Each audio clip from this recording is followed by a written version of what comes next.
EHOME's turn to ban.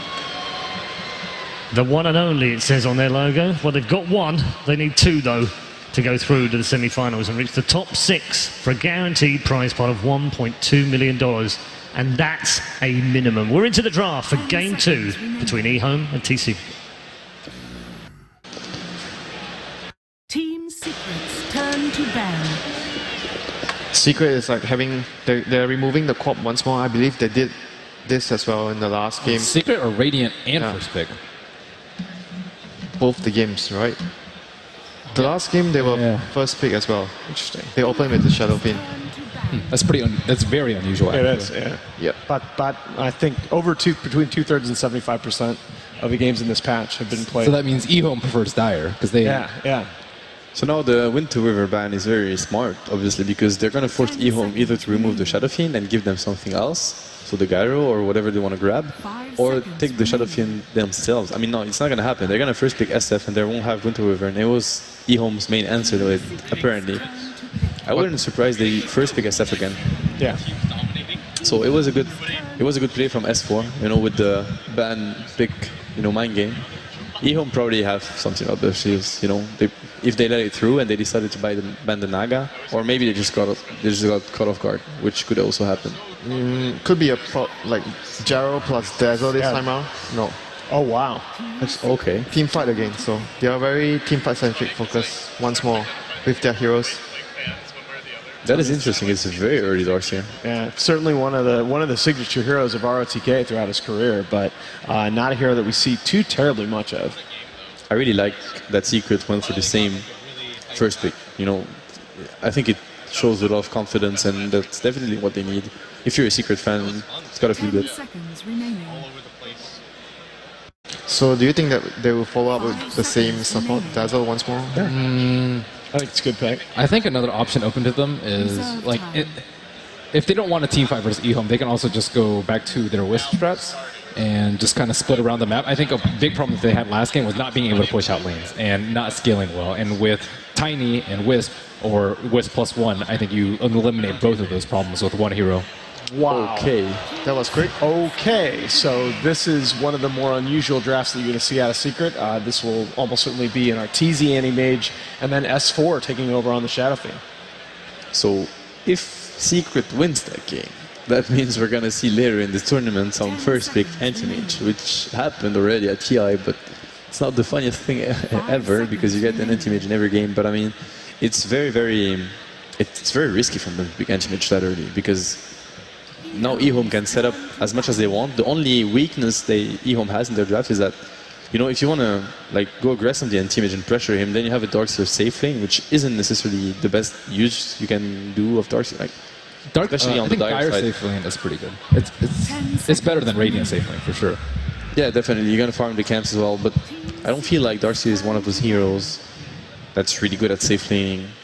No. Now, if you're picking Darkseer, to me, you want him solo against a dual laner trialing. Yeah, you want him to pressure, but it's hard to say. Bad Anti-Mage pick probably surprised EHOME. Like, you must be surprised by this. It's very, very uncommon. 5 seconds remaining. I still think they have to do something to pressure the AM. Like you talk about Darkseer, but Darkseer alone can't really stop the AM. AM is actually very decent in the lane against a Darkseer. He can always like get the spell shield early, and he can just blink and harass you with the mana break. So I think Anti-Mage is very fine with just one Darkseer alone in the lane. He should be able to free farm regardless, unless you bring more heroes in. Even later on in the game, Darkseer is a very good mana void target. Yeah. You know, and I mean, Arteezy has played Anti-Mage, it looks like 6 times this year, 7 times this year, and I mean, he's over 750 GPM average on the hero, just absolutely crazy. And we haven't said it, but those are 2 Arteezy heroes, and they first picked 2 of those, so it's going to be an S for SF, I would assume. I don't think S4 is going to be Anti-Mage. So what kind of pressure lanes are we looking at with Tusk out? Undying, I think Undying could be a good option here for them if they want to run dual lanes with the Darkseer. Do you think they can just dodge it and then have a safe lane carry that's as strong as, if not stronger? Do you think Gyro +1 mid is good enough? Depends on the whole lineup and what type of support heroes they have. And right now, EHOME has very strong lanes. They have Rubik plus Gyro. Their lanes are very strong, so if they do like Darkseer +1, any strong strength hero to disrupt the anti-mage's farm. The anti-mage can't really go anywhere else. Turn to pick. Yeah, I like the Rubik pick to deny it from Secret. That's definitely a Kuro hero. The Dazzle pick certainly expected. You'll see Puppey taking over that role. Again, Secret's draft is, like, I mean, I'd say more balanced, but it still lacks a lot of disable for now. So their last picks are going to be very important. I don't think drafting something like a Spirit Breaker or Viper again will do them any good. I think it will. It's very scary. They need to have very balanced. I think Amber could also be good, like, Yeah, because they don't have something any like this. stuns, and there's Iron Shell plus Amber. That's usually something the Chinese teams favorite to go. It's pretty scary in the middle game if you don't have lockdowns against that. So what do we think here for Secret's offlaner? I'd lean toward an Earthshaker, although Zai doesn't play that hero too terribly much. There's still a Brood in the Yeah, pool. there's still Brood. Ooh, wow. Yeah. But there's Darkseer on EHOME side, which sort of discourages the Brood mana pick most Yeah. of the time. Especially also if you pick Brood AM, although it can be good later on in the game, Yeah. you're kind of forcing your opponent to go aggressive when you have an AM. You're basically, you know, hurting your AM. I mean, they do have the combination of the Dazzle plus the Brood, which is very strong. So they might be still thinking about setting up for the Brood, but EHOME definitely has answers for the Brood. TA, so they're looking to pressure the SF. I think in that game, if EHOME manages to destroy SF somehow or really shut him down in the early phase, they're gonna do really good, because first, like, they're gonna be able to pressure way more because AM is not gonna come online before minimum 20-25 minutes. And they don't have to worry about taking the game late. Yeah, exactly. And also SF is going to be looking to farm jungle, because that's going to be the only, you know, like, SF is going to take the safe farm, and that's usually what AM wants to do. So it's going to make it really hard for Secret to, you know, balance their farming. Yeah. So CTY's last game on TA was 12-2-11 at Mars TV against Empire, and that was against a Tiny Wisp from Empire. So very strong numbers on that hero. This pick will determine more or less what Secret wants to do. I feel like it could be really hard to distributing the farm equally between the Shadow Fiend and the AM, and I would say Shadow Fiend would more or less might have to take a sacrifice, like he takes less priority and given more to the anti-mage, depending on how the game goes for them. I still feel like you've got to have some kind of AoE control for your offlaner. Tidehunter doesn't make sense because you've got two heroes, even three. They can buy a BKB already on the side of EHOME. I still Earthshaker, I feel, gets there earlier with this combo. I think Shaker is a pretty good pick indeed. Shaker is more like teamfight focused as well. Like, I talk about having pressure against the anti-mage. Like, I think their lanes at the moment, they can still do, like, Undying still fits very well with You mean their line. EHOME or For EHOME, they can do like Undying off lane plus Darkseer, and Undying plus TAs. I personally like the combo a lot, the traps plus the tombstone. And now they got rid of the Brood, which is good. So if they actually, like you mentioned, want to go for a dual lane, off lane, which they could also could, but that lane is not the weakest though. Like AM, Dazzle, Witch Doctor is still a strong lane. Yeah, definitely. Still Now they can get away with the dual lane safe lane that's going to control whatever Zai plays. Brood was the only hero that could actually pressure, I think, Rubik, Gyro in a 1 versus 2 situation. Yeah, definitely. Not even pressure. She can even win the lane by herself. Undying is actually terrifying to me right now. By EHOME. Is Spirit Breaker still good here for Zai, as in the last game? I don't think it is. I think they need area control. I think something like Shaker, Magnus. It's hard to say. They need something very special. Zai doesn't usually play either of those. He's more like, you know, an Axe Bristle sort of a guy. Bristle is like a space taker. I feel they need a space maker now, because having Anti-Mage and Shadow Fiend, they can't afford to have a Bristle in their lineup. Yeah, I think it's too slow. It's too crowded. They need someone to make space. I think it can be a pressure lane though, if you have like BB Dazzle. Yeah, possible. That would be possible, but if you don't do very well in the laning phase, then it'll be very hard to distribute farm among the cores. That is very interesting. Night Stalkers. It'll still be something similar to the Undying plus Darkseer, or like you have a strength core, a strength support that roams around, and having the silence is very strong against anti-mage. You know, those three heroes together, like Templar, Night Stalker, and Darkseer, the chasing potential, it's just run at you. insane. This is very scary. When you're playing a poor Dazzle, you know, in the middle of that, you have like Darkseer running at you, Night Stalker running at you, and Templar.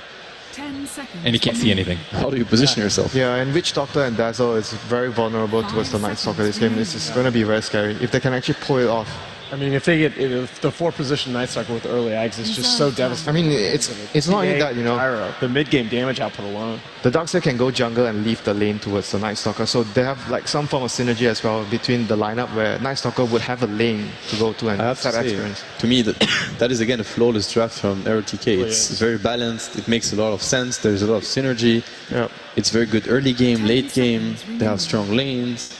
The last pick is very difficult here for Secret. It's quite impressive.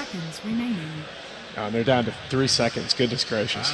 And they used, I mean, that's really what they needed. They needed AoE control and they needed a bit of pressure in the lane, but it's not going to be an easy game for Zai's Axe, for sure. Right. Okay, thank you very much.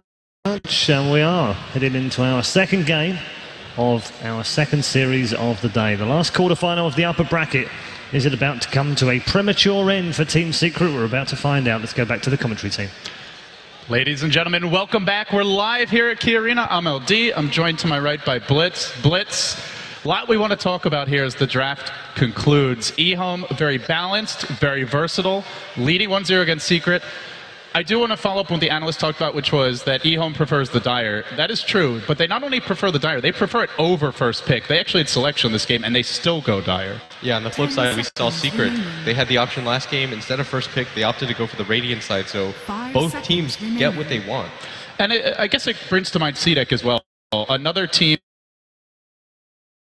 who prioritizes Dire, and in some ways, it was something that was discussed yesterday, is it feels like maybe CDEC has influenced the way other teams are starting to pick and decide what they prioritize in the draft, because they're just winning so much on that Dire side, and we're going to see it again here. And with that, the teams will get underway. Game 2 has begun. EHOME leading Secret 1-0. Secret, a loss here, puts them in the lower bracket, something I think that would really mess up most people who did a bracket before the event. So with that, let's talk a little bit more about a couple of the points that you brought up during the draft. The first thing that you mentioned was you feel like CTY has really matured a lot as a player. Yeah, before he has a nickname that isn't all too flattering. It's the 6-minute god, but I mean, we saw in that last game, he struggled really hard in the laning phase. He had such a good start, getting a kill. He had the first bounty rune of the game, and Arteezy still manages to solo kill him in the lane. But after the 20-minute mark, it was all CTY. Once he gets that Bloodstone, leading the charge every single time, doing zips across the map, playing absolutely fearlessly, initiating and forcing those inopportune BKBs by Arteezy. It just shows the maturation of a great player. Somewhere along the way, and who knows if it was ROTK, if it was Lanham or DDC, or perhaps someone else he played with, he had discipline instilled in him, because this is a player that would go on tilt when he started at Dota 2, and it's been true for a lot of the younger players as they rose through the scene. He actually left the game for a while. He was starting to play League of Legends, but man, he's back in a big way. We might have a rumble here off the bat. It's ZYF up in front, taking some initial harassment from Puppey, and 3 heroes are going to come in. They get off the Battle Hunger. Just really wanted to secure this route. It's CTY engaging, but the cast will bounce. Oh, this could be bad for EHOME off the bat. DDC, the body blocks from Zai. Very nicely done. The lift, not going to save him. And Secret get right back to work, taking the first blood and grabbing the bounty rune there, although Arteezy did not get the bounty rune bottom. That was grabbed by RTK, who harassed him pretty heavily here to start, but Arteezy's got a lot of regen, 7 tangos and a salve, so he was ready to trade. And I like this from Secret this game. They've actually given the mid lane back to S4, who's playing the Shadow Fiend, a hero I thought they were incredibly successful with, but I don't like to see S4 playing those mech carriers that naturally just sit in the back of the fight, don't really have playmaking potential. I feel like this is S4's role. This is how he won a TI. This is what they want to get back to. Giving him a hero that can just do a lot on the map. Yeah, and it's a hero that has a nice kind of balance, as you're getting at. Not only can he scale with farm, but he doesn't really have to sit and farm. Once Shadow Fiend gets that first item, the treads maybe as well, he can start making plays, and then Arteezy can play the 4 protect one with Shadow Fiend more in a team fighting type role. So it is a more versatile opening. They are going to make a move here on Zai top lane though. Try to chase him at the same moment. There's also action bottom. It looks like Zai is taking heavy rocket barrage damage. RTK able to surge away in the bottom lane. Zai the man in danger. Puppey with the body blocks. Beautiful blocks, but he's going to take the rocket barrage instead. Oh, he played so well to almost save Zai, but unfortunately this is a gyrocopter, and that meant he was right there to take a hailstorm of rockets on round number 2. Yeah, that's the strength of the gyrocopter, is that the rocket barrage might be one of the top 2 spells in the game at the early phase. With just 1 or 2 levels, it has kill potential, which is pretty absurd, and that tells you why this gyrocopter is so favored, because pretty much any support pairing with the gyrocopter is successful. That's what allows you to see heroes like Dazzle picked up, where they're not typically the best laners. Same with the Night Stalker, but Gyrocopter makes everything okay for your supports. I gotta say, we've got some great signs here. I don't think I've ever been portrayed as kawaii, but this might be the first time. Oh, the WoW one? We saw that guy. He has really sick hair. Yeah, he does. He's got a really amazing good hair. one. He also has hair, which is more than some of us can say. Wow, don't sell yourself. Don't sell period. That was like the worst attempt to cover. You're like, there's nothing I can say. I only feel sort of bad for people with that hair. Because I'm friends with Ted. I'm going to shave your head one night when you're not looking. I'm okay with that. Are you? Yeah, it'll grow back. Do you want to do it here live? It does. Well, we're back underway. It seems that'll have to wait for another day as Lanham takes a lot of tower shots on the way out. He's probably just going to have to go heal. They do get the kill. It forces his Fountain back, though, and Zai's going to be able to stick around in this lane, so he should get a little more space for experience. Look at the mid lane now. Now, this used to be an incredibly TA-favored matchup. There were some nerfs to the hero. There were some bugs fixed. C2I winning the lane so far slightly. He's 8-3, but it feels like nowadays that Shadow Fiends tend to do a lot better in this 1v1. It is still a TA favorite matchup just because it's incredibly hard for the SF to get kill potential on her. And that's what you always want to look at as a mid laner. How can I kill him versus how can he kill me? It's really hard for the SF to get a solo kill, but with 2 traps, C2I could feasibly get a kill, and that's what you have to concern yourself with. And at the same time, SF's weakness is that he can't really CS in the early game, but S4 is doing a really good job of keeping up. S4 will get the rune bottom, courtesy of Kuroki's rotation, but it was RTK putting a lot of pressure there. Has hit level 2, no stacking just yet for the Darkseer, nor for the Shadow Fiend, but you got to imagine between those two plus the Anti-Mage, even the TA, I mean, there's 4 heroes in this game that can definitely benefit from jungle stacks across the map, so I wouldn't be surprised to see the support start working on that soon. Arteezy with an aggressive blink in bottom. A matchup, I remember Black used to play this matchup a lot, and he felt like it's a matchup that's Anti-Mage should really be able to dominate if he can get aggressive from level 1. Just walk up to him, mana burn, you trade your HP regen, but you get rid of all of the Darkseer's mana. But this time they didn't have a support here when the lane started. So RTK's already hit level 3, he's almost got his soul ring, having more space than what you normally would get. As you said, that he did exactly what you wanted. He blinks forward aggressively on him, already getting 2 levels of the mana break just to get aggressive, and Arteezy doing a good job of not needing any real supports, but in Secret, they're kind of showing their hand there. They're saying to themselves, okay, if we're backed into a corner, game 2, you know, if we lose this, then we get dropped to the lower bracket. We're going to pick Arteezy, the Anti-Mage. How much space do you see Secret getting in their jungle right now? They have a Shadow Fiend and an Axe who both really want to use that space, but there's a TA in this game. You can put traps in the camps. You can also ward block them. They have a Night Stalker who's a pretty aggressive roamer. Do you think EHOME's going to be able to get into the jungle and shut them down? Do you see them getting aggressive here in like the next 5 minutes? I think during the second nighttime, it's going to be really crucial for them to get aggressive on the map everywhere. They just have to apply pressure. I actually felt like Secret, you know, they got their game plan off in the last game. They were able to apply pressure. They got aggressive in the jungle.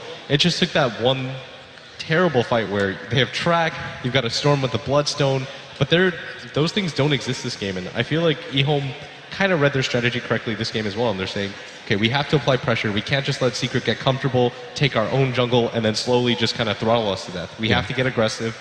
We have to pick a lineup that's just going to run at them, and I feel like that's what they have here. One thing also worth mentioning is they did not have a very good Roche lineup last game. They ultimately got the Medallion, and they took Roche, but it wasn't like a lineup built for that. But this game, they have the Templar Assassin, something that CDEC has also done quite a bit, where Shiki will play it, and I mean, CDEC, I think, more than EHOME, really value the early Roche, whereas EHOME will kind of take it as a part of the flow of the game when they feel like they have the space for it. But definitely something Secret have to keep in mind, and until they get the Blink Dagger and the Axe, not really going to be as good at creating pressure around the map. They are pretty farm dependent here until they get the Shadow Fiend mech and the Axe Blink. Yeah, the Templar Assassin, there was a time period where we saw her picked all the time when she first came out. She was even like first pick material. Yeah, she was just a lane dominator with almost no equal, but as time went on, you kind of saw her relevance drop off, but I think the biggest change to her was just the fact that the Deso, the cost of it is so low, you can go for the immediate Roshan after you grab it. Just you and one other hero can pretty much do it, and once you're able to get a 15-minute Roshan as a result of that, she can just snowball, and her natural weakness is she can't really initiate for you. Once you have an Aegis, you can't really stop her from going in. And she could do it so safely because of the traps as well. So you always have some vision, you have an idea where they are, and this is the analysts called it a run-at-you lineup, and it can be. It definitely can be. They've got Gyro. We've seen this hero going for aggressive ganks very often in the tournament. Night Stalker, great roamer. They have Iron Shell surge potential on TA. That's terrifying, to put it mildly, but they don't have to. They can also farm Ancients. They can farm the jungle. They can go for at least a decent late game. So it feels like a very flexible draft, and even if it goes late, you've got Darkseer versus Anti-Mage. Used to be very annoying to play against him with the wall, and still could be a threat here. Also, you can get the Shadow Fiend aura as well, so pretty irritating to play against. For me, the onus is on EHOME's lineup to really get aggressive. Because so you want to see them take the fight to see? Yeah, they have to in the early game because, like I said last game, there's no real natural counters to Storm last game. Like, yeah, you've got the Bane's Fiend script, but that's in an ideal world. Yeah. But this game, the same exists for Arteezy's Anti-Mage. Lift is a terrible ability once the Anti-Mage has a Manta style. Same with that silence from the Night Stalker. There's almost no hero on EHOME that's going to build disables. Maybe in the ultra late game, you'll see a Darkseer get a Hex. But more often than that, we'll see him get a Blink Dagger, the Mech, the Shiva's Guard. And I actually think third item, he has to go for the Hex here because there's just no disables. I mean, we saw what happens if you don't get that early lockdown on an Anti-Mage earlier today in the EG Complexity match. I was talking to some of the players. Some felt that we could have seen an Orchid Rush from Swindle. Also a possibility for a second item, Site Devices. We will unpause. We're going to get back underway now. Teams just needed a moment there. But it didn't have the lockdown. And Arteezy, it was a worse game to lock him down than this one. Like, they really had nothing on an Anti-Mage, but this game still isn't exceptional once he gets the Manta. Yeah, it's going to really come down to how aggressive EHOME can get. And I think that's why they take the TA, just because they can go for the Roche and then play objective gaming. And I think that's how they have to play, because once that Anti-Mage gets maybe 3 items, there's no real peer for him in this game. And the Gyrocopter does an okay job of keeping up, but the split push game especially is going to be so hard for them to deal with. Well, for the early laning stage, it looks like EHOME, their 2 main cores getting slightly more farm here, but at least as far as the Gyrocopter goes. But overall, the next wave of heroes on Secret doing a much better job of CSing, and as a result, they've already pulled ahead by 500 gold, closing in on 1,000 experience as we see Curl walk down into the river, confidently going to place an Observer Ward on the high ground. That's a great ward to have, as it's the first nighttime, and it's Lanham on the move. Puppy Tank going deep within the trees. He's created a little nest, but it's a trap, Puppy! Oh, he's just cornered himself in the end. EHOME with the big tower dive. They'll get some experience, and now the pressure going out immediately. You can see Arteezy starting to constantly hit creeps. Wants to counter push this bottom lane a little bit. They know Darkseer is likely not here because of that lane ward, and in fact, he's not. RTK off in the woods, trying to play the jungle game. So for now, the tower pressure early going the way of EHOME, and well, TP actually getting cancelled. Secret really not going to be able to defend this tower at this point. Yeah, but at the same time, this Gyrocopter isn't keeping up with Anti-Mage and farm. The Anti-Mage is miles ahead of anybody if you want to look at it that way. It's 34 CS It's 7 CS a minute. He's almost flawless here, and he's up against a Darkseer. You have to let it under your tower even at times, which can be very difficult. So, as you point out, Arteezy having a great start to this game. And that's going to bode bad news for EHOME as they want to try to get aggressive as fast as they can. CTY is about to pick up that level 6, which he does. He's going to try to look for opportunities on S4, but S4 is just playing the patient game. He's forcing out the lane as fast as he can and making it really difficult. So what CTY wants in an ideal world, you want a decent creep advantage, so the S, there's nothing that can just break your refract. If you right-click the SF in the middle of a creep wave, you're just going to get right-clicked back. Here's the smoke, and let's see where they head. Kuroki moving towards mid. RTK, I think, getting nervous. They don't have vision on the enemy supports right now. In fact, the wards that they have really only see the lanes, and there's nobody laning top. Only S4 currently visible on the map. Kuroki wraps around towards mid. He gets the lane ward down, if nothing else, getting them some vision as well. RTK looking for the ancient stacks. Curl may run into him, but he's alone for now. He needs backup if he wants to get this kill. The ping's coming out. They're going to try to close the gap. RTK even surges forward, and it's right into a cask. Oh, the aggression. It might be too much. The cast not bouncing back. Can he get the neutral tonight? RTK, he wants it, but S4 says no. Shuts the door and takes down RTK, and that was a level 5 Darkseer at 6 minutes. Pretty high level of experience, and well, 300 experience swing the other way. Yeah, and it just makes it even easier for S4 to lane against the Templar Assassin mid. He's not even doing a bad job. He doesn't really have any more jungle stands to go back on, but it is naturally harder for the TA to go for that. He can eventually rely on this ancient stack, but as you saw, I mean... Oh, they're going on mid. S4 in trouble. There's the meld strike. They have it in the background. Puppey looking to hang on for now. But let CTY take the tower. Does he get another trap and go for this? He decides it's too risky. DDC was wrapping around as well, but they keep S4 healthy. They're going to get a sentry down in the lane once again. The raises forcing the wave out and buying S4 the time he needs to heal up, but not to be deterred. This is something we've seen more and more as the tournament goes on. The aggressive moves from Gyrocopter. ZYF deep behind enemy lines of S4 stops for this camp. Oh, he's gonna actually run no! S4, they came from behind! Oh, ZYF making the plays. This is how Secret normally play. They really push it to the limit with their farm advantage. We saw it a lot through the group stage, but EHOME have been reading that, and they're looking to punish it, and now they want Puppey. Graves about to cool down here, but he's so much on his own. Even if he gets the Grave off, he won't. CTY looks to lop his head off, but it's actually DDC, the man to get the last hit. It's that ward down here that isn't in vision of the sentry. Secret just naturally assumed if there was going to be a ward, it'd be on top of this cliff. But it's just out of range. They just spotted him all the way through. Or even more in the middle of the lane. You've got the sentry there as well, but both sentries just missing.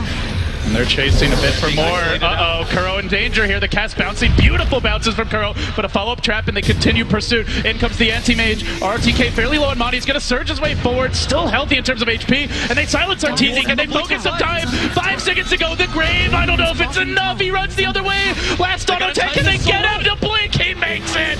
RTZ survives. They surge. No vacuum. And now the turn. S4 marching back in. He's got the move speed advantage. There's the casket. It's going to bounce once to CTY. That's all they need for DDC. One more auto tech. They pound him down. ROTK also forced to run. Secret bouncing right back.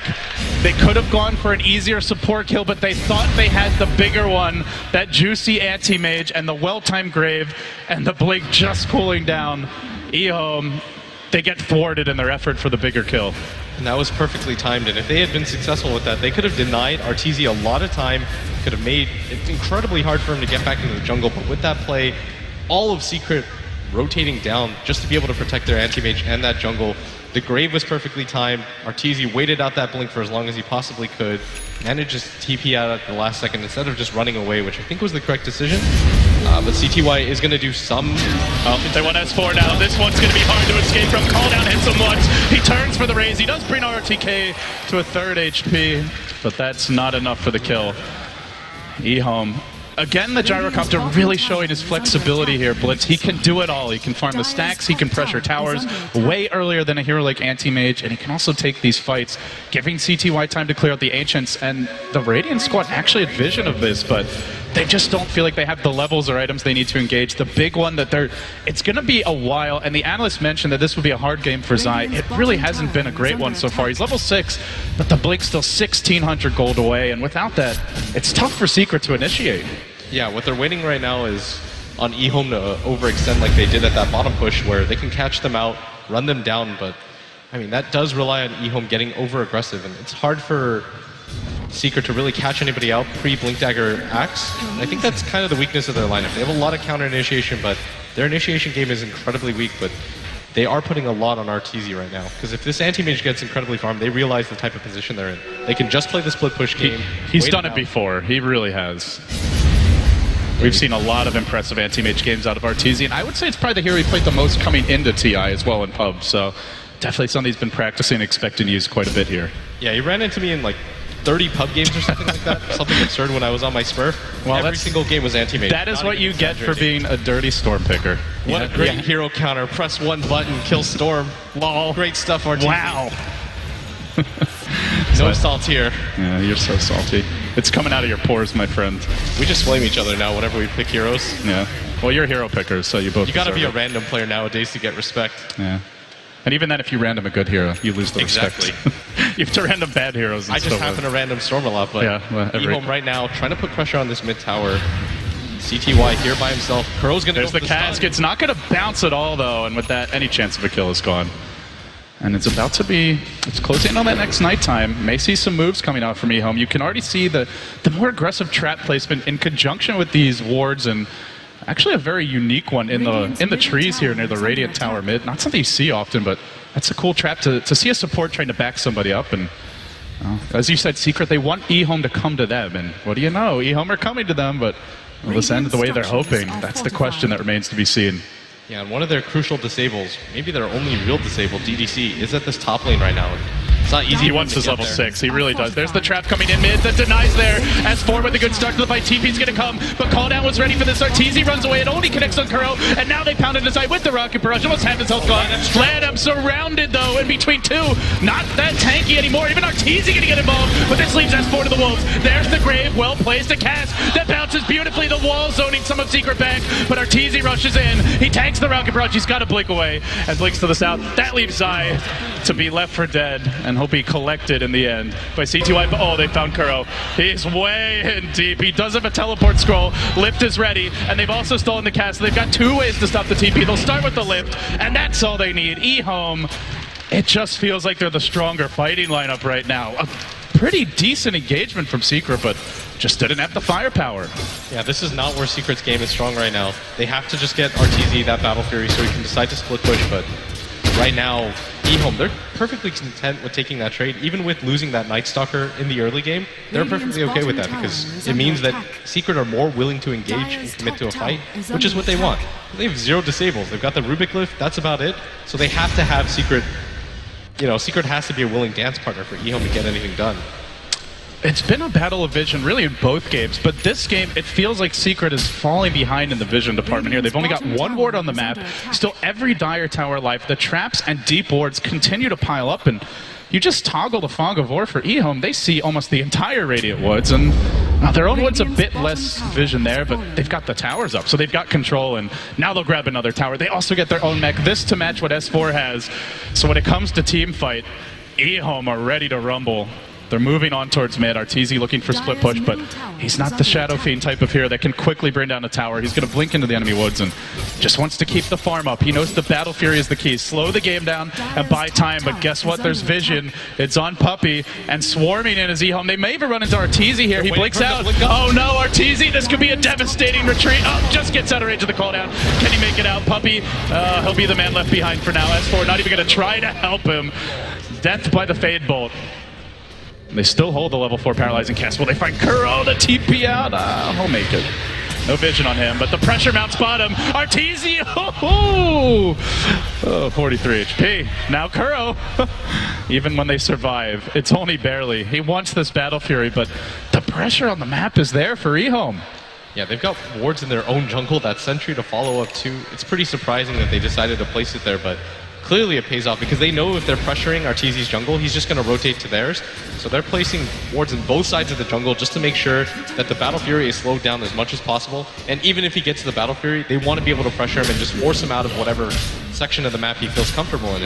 EHOME, they're going to start to get aggressive real soon because CTY just 200 gold off of that Desolator, and once he grabs that, then Anti-Mage dies in those exchanges. He dies on probably 1 less hit. It's going to put even more pressure on Arteezy to be careful. Calldown will come top lane, and they go on to S4, even through the mech. He may drop here. Requiem is baited out, and they beat a retreat with the Requiem down now. Opportunity may beckon for EHOME to move in even deeper. But you wanted to see pressure.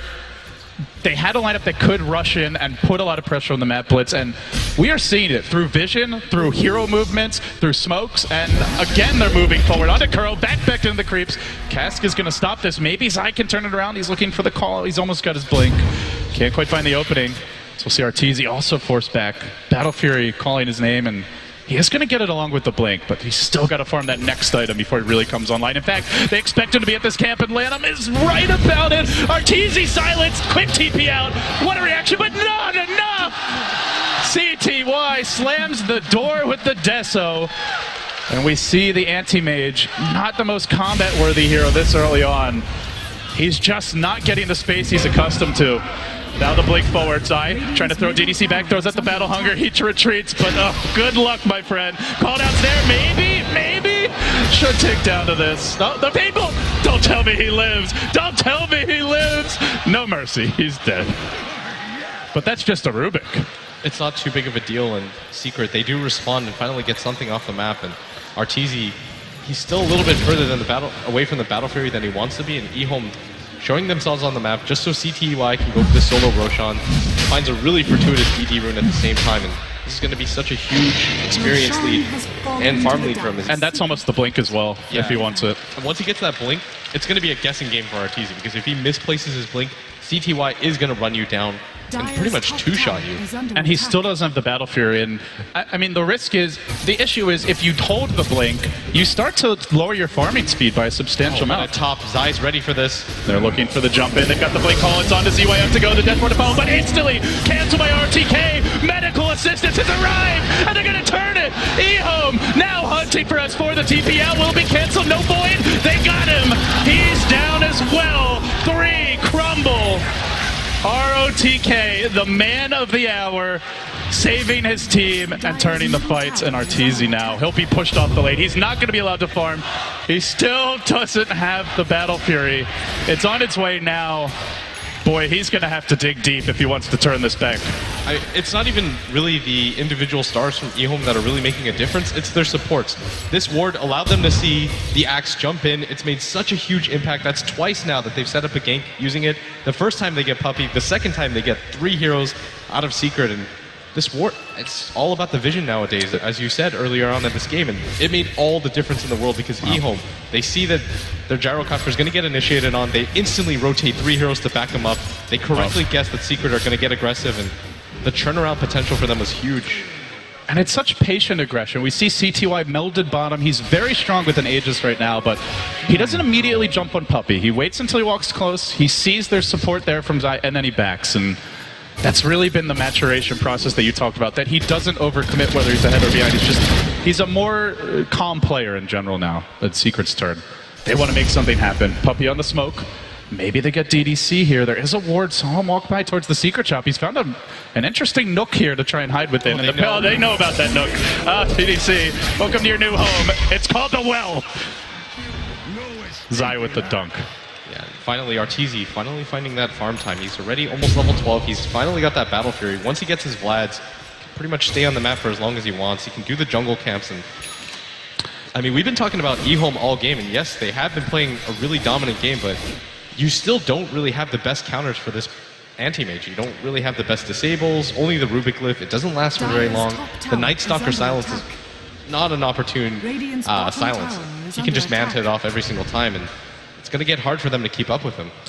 And that's where EHOME want to keep it up. CTY is looking to do it bottom lane. He will press the tower forward and drop it pretty low in terms of HP, but Puppey pings it out. They'll rotate in S4. And it does need to be reiterated that their cores are farming. S4, neck and neck, in fact, surpassing again the Templar Assassin on EHOME. And Arteezy still the leader. The have-nots are the supports, though. Looking at Kuroki, normally one of the most farmed supports in the game, up there with AUI 2000.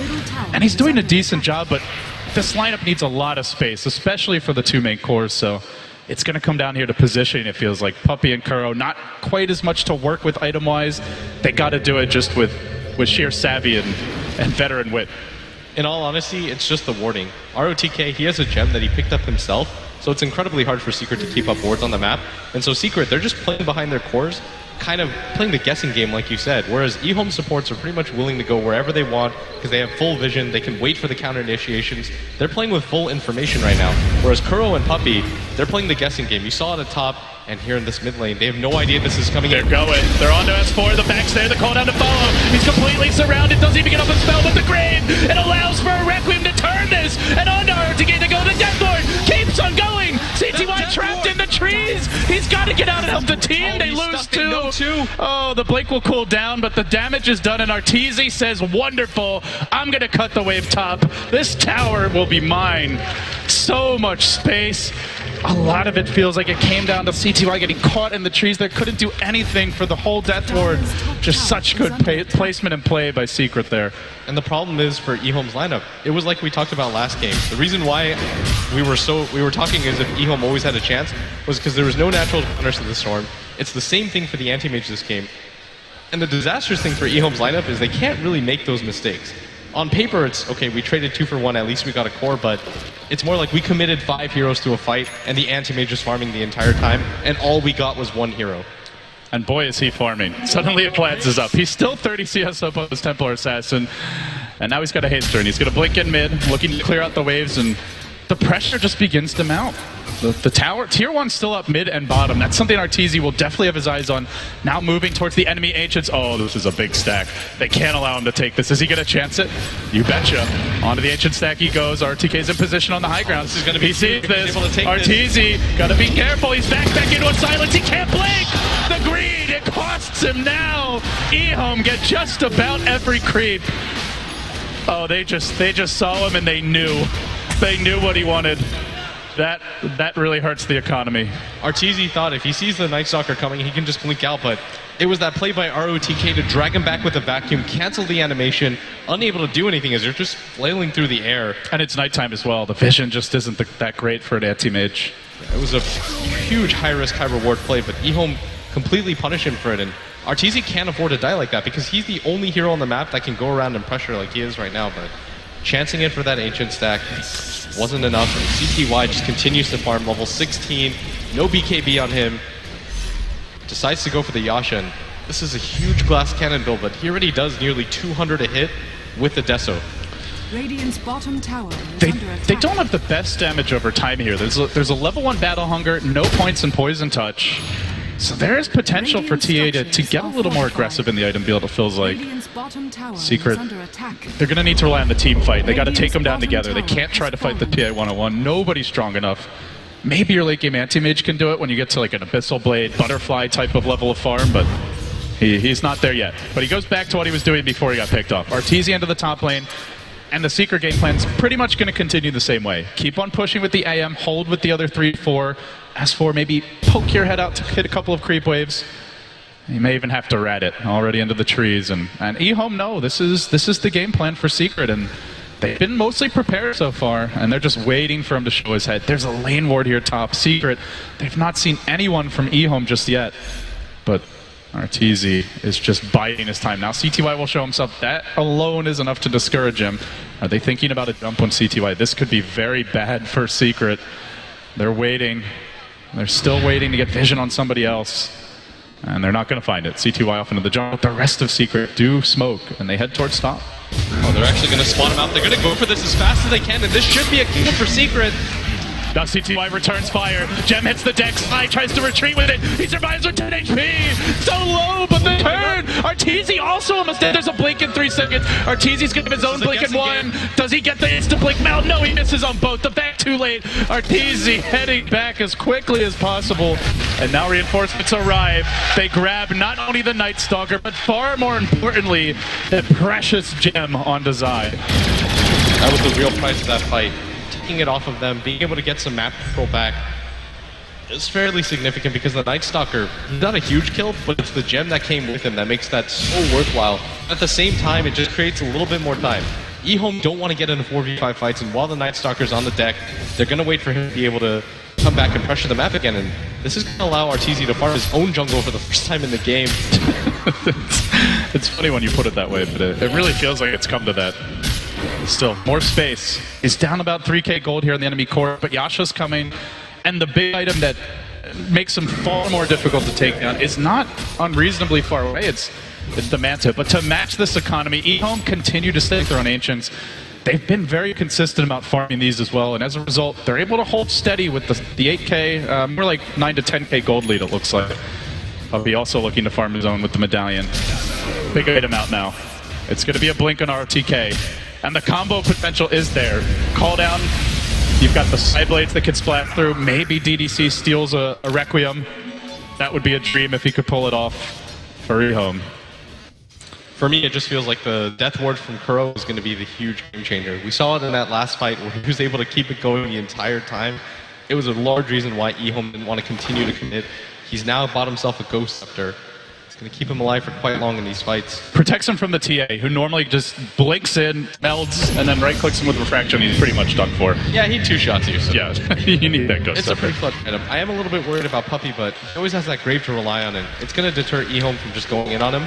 But the next Roshan is going to be so huge, because with that Rosh, CTY is going to grab it, and they're just going to go all in. They're going to push wherever they can. They're going to have a lot of faith in the damage potential, and I don't really know what the game plan is for Secret at that point. If he gets that Aegis, if they're able to take down that tier 2 mid, I think that EHOME should be able to go for the high ground because they want to hit timing where RTZ still can't get enough fights. I think even with the Manta style, RTZ can get blown up by just the TA himself once this farmed. We saw it from EG earlier today. They had fear on the split push. There was the amazing song from AUI that canceled 2 TPs. They held, and it was enough for EG to ultimately take the game. That one big fight. Now, for Secret, the big way to cancel TPs is a blink ball from Zai. So that could be where they make their stand. Is not even the actual head-on fight, but just the split push of the anti-mage. Everyone from Secret right now is grabbing a Ghost Scepter, and I think this is a good plan. Where's that diffusal blade? You just want to extend the game and the team fights for as long as you possibly can. Zai blinks in, you can just call, pop your Ghost Scepter, and lead the fight around while your anti-mage picks off supports. That should be the game plan for Secret. DDC, blink, back on that immediate lift. Oh, the combo damage. S4 is a BKB, not using it. He pops his haster, and that is enough. Well, CTY thinking it's not. Surged in, but they decide it's a bit too aggressive. Got a full Daedalus on the career. Yeah. Well, that's going to be trouble. I thought he was super far before, but I didn't even see that. That's what net worth chart is for. This Daedalus complete. Could just walk right into the Roche pit, potentially. And that's what CTY is going to do. But the rest of the team doesn't seem like they're going to join him. He's chewing through this Roche. Oh boy, it's dropped really fast. need any help right now. No. Gonna hit level 19 with this. That far exceeds anybody on Team Secret. Lanham just likes to watch, but now he's had enough of it. Roshan has fallen to the dire. Secret are deterred in their pressure top. Ortiz does shove the lane in. But EHOME distributing heroes wisely around the map. So they take the Roche, they don't give up any objectives. And now CTY back to the farm game, lacking a TP scroll. Maybe something Secret can play around here. I'm not sure what he could even drop for that. He's just going to be TP-less for now. This is such a weird timing right now because EHOME, they're really strong. They don't really want to get picked off here because RTZ can just go for the split push. Every single time somebody from EHOME dies, RTZ just showed himself top, continues to go for the split push, but he has to be careful here at top. This game has just turned into like hearing the blink sound every 5 seconds. Just blink, blink. Now you see me, now you don't. Now he's just waiting for the wave. Let's see, maybe one more wave, then he'll cut it. He knows that push that you mentioned could well be coming, and safest way to stop it is don't actually approach the creep wave, just hide in the trees. Take a page out of HY's book and then cut them off, only when truly necessary. So he's going to go for the split push here. He absolutely has to. There's no real way for them to stop this EHOME push mid. He's close to the Manta as well. I'm not quite sure if that's enough, though, at this phase of the game, as CTY just deals a ton of damage, and he's got that Aegis that they have to deal with, too. Oh, Kuro! That Ghost Scepter may well have been required if there was a crit coming in from the Daedalus. Yeah, I'm pretty sure that just saved his life. It was a good high. That felt like a Daedalus hit. He's pretty happy about what just happened right there. Here comes the creep cutting, and this is going to be the area where we see the most of our TZ, is just that kind of rim near the enemy side of the map. But uh-oh, somebody isn't so mobile. It's Puppy, trapped in the trees, will end up going down. Meanwhile, mid CTY, hoping that S4 dares to walk up the ramp. Oh, S4, DD room, BKB, no TP, no TP for S4, in trouble. There's the first trap, he could BKB out of this slow and try to man fight. He's gonna go for the Requiem, but no chance in hell. Even through the damage of the Requiem, and it was a lot, the double wreck, not enough. Yeah, if you think at bottom, by the way, that was a bad move by Puppy, so Puppy, if anybody shows up in the lane to kill him, it's just free information for RTZ, because he knows guaranteed 2 heroes down there. One of them has that lockdown ability that he's afraid of before he has his Manta, and it allows him just TP top, split push that lane. It's almost like you just trade a support for information and farm on RTZ. And Puppy won't make a difference in this game anymore. The hell Bear Smashers now also trolling the waves. If RTZ can't do it, the creeps will provide the needed support. So they have to go in with a very minimal wave, just their own Satyr Tormentor here, and that's not going to help against backdoor regen. But that's now a completed Butterfly on ZYF. This is just getting ridiculous for Rio. They've got to be frustrated by this, but still with the lead here. In fact, they've been increasing it. A 12k gold lead, a 12k experience lead. Still, despite how aggravating it must be, they're pulling ahead more and more. Yeah, but this is what Secret want. Just continue to extend the game. Hope that EHOME overextend like they did last fight. And I don't know if they have it in them. If they overextend again, TZ's just going to get so much space. That's going to be like pretty much a butterfly or a basher after, or even close to an abyssal after one really bad fight. Yeah, and with this lead, you can't really throw it away, especially when you got such a mobile hero. They have the blink. Live to follow this up, fall down his way as well. They're going to immediately force out the blink. They couldn't quite get the silence off.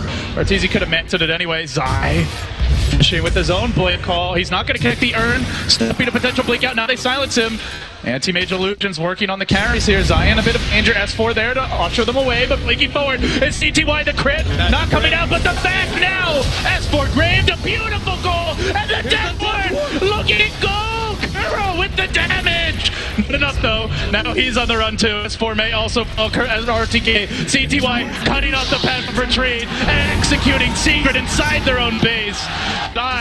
Heroics were attempted here, but Body still hitting the floor in numbers, and with the lone catapult mid, they may just try to high ground it now.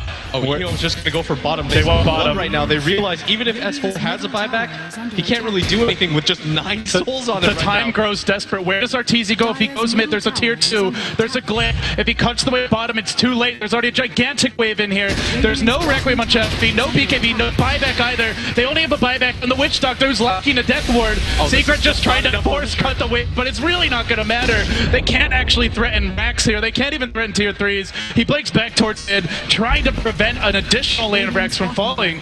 But EHOME, they strike gold again. They get yet another objective, and they zero in on what would be a crushing upset if they can take this 2-0 from Team Secret. And EHOME farming out the jungle. They're probably just going to wait out the next Roshan if they can. It's up in just 4 short minutes, and this is what Secret have to work with right now. If you don't take any tier 2's towers down, EHOME's not afraid.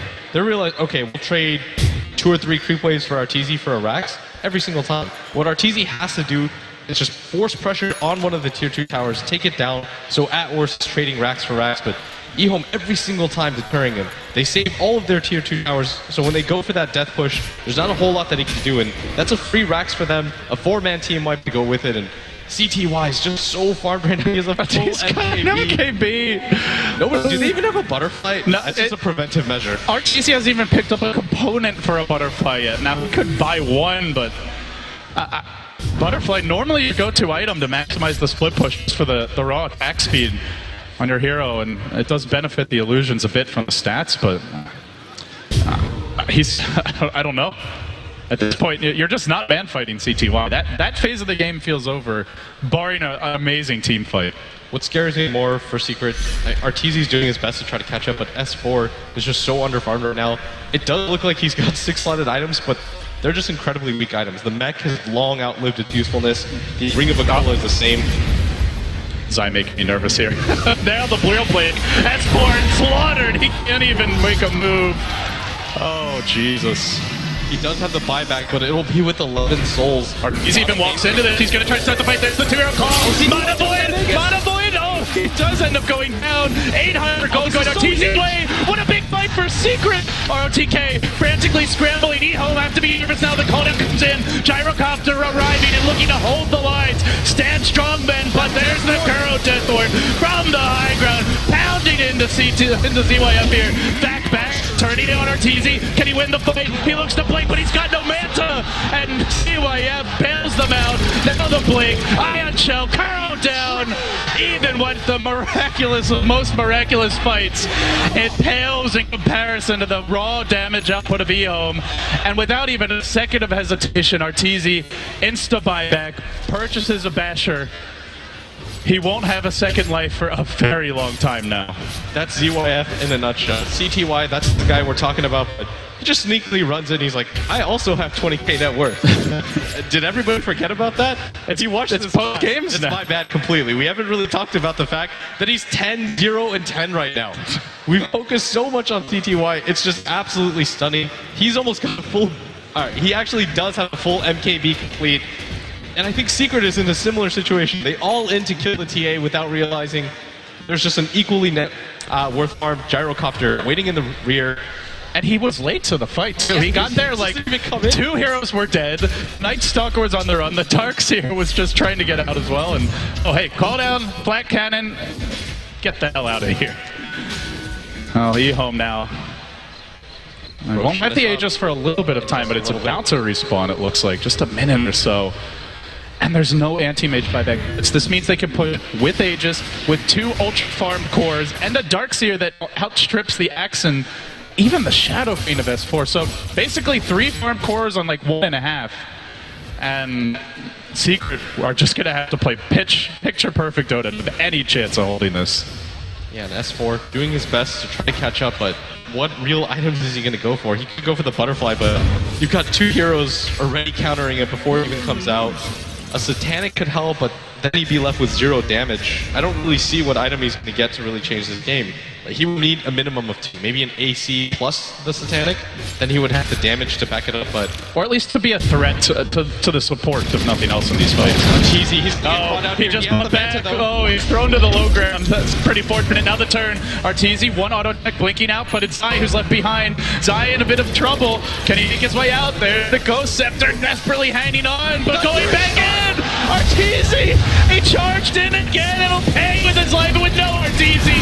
This is going to be nigh impossible for Secret. Massacred under the blazing guns of ZYF and CTY's endless crit. There's another EHOME. EHOME. EHOME have done it. They 2-0 Secret and they move forward here in the winner bracket. A shocker for Secret and fans around the world. But what a solid showing it was. I mean, EHOME took care of business. Neither of those games even looked particularly close. In the first game, Secret had the advantage, but EHOME staying strong in that second game. I mean, I thought Secret was going to bounce back to turn in a dominant game 2, but EHOME, from start to finish,